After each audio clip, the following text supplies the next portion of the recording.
जो भी आप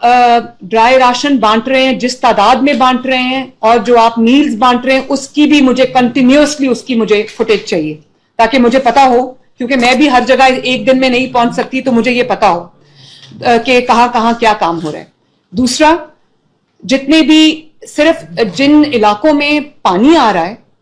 वहां से लोगों को इवैक्यूएट करना इनफ नहीं है। जहां बारिश की वजह से भी जो रिकटी स्ट्रक्चर्स हैं, या जहां जो वल्नरेबल स्ट्रक्चर्स हैं, जो रूफ कोलैप्सेस जहां पे हो सकती हैं, या दीवारें जिनकी कच्ची हैं गिर सकती हैं, या मजबूत नहीं है गिर सकती हैं, उनको भी वहां से बारिश के सीजन में इवैक्यूएट करना ये भी बहुत जरूरी है। पटवारी जो है हर जिले में हर इंसान को जानते हैं, हर घर को जानते हैं, उनकी एक्सेस हर दरवाजे तक है। तो एक सर्वे क्विकली कंडक्ट कराएं कि जो स्ट्रक्चर्स इस तरह के हैं, जो लोगों के घर इस तरह के खुदा न खास्ता जो गिर सकते हैं, और स्पेशली जो अंडर कंस्ट्रक्शन साइट्स भी हैं वो भी वल्नरेबल होती हैं, तो उनकी एक लिस्ट बननी चाहिए, वहां से भी लोगों को इवैक्यूएट करना चाहिए, ताकि कोई भी जो जान है वो आज भी सुबह लाहौर में 2 लोग जो है वो उन जान से हाथ धो बैठे क्योंकि उस घर की छत गिर गई थी।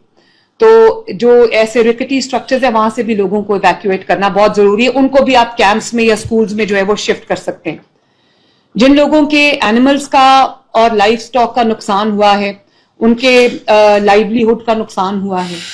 तो कुछ मैंने देखा है कि कुछ जानवर मिल भी गए हैं, लेकिन पता नहीं है कि वो जानवर का ओनर कौन है या वो किसकी ओनरशिप में।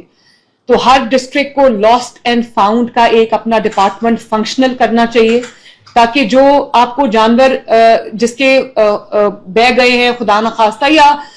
इधर उधर हो गए हैं, तो वो अपनी शिकायत जमा करा सके एसी ऑफिस में, और उसकी शिकायत का अजाला किया जाना चाहिए। और जो आपको जानवर मिलते,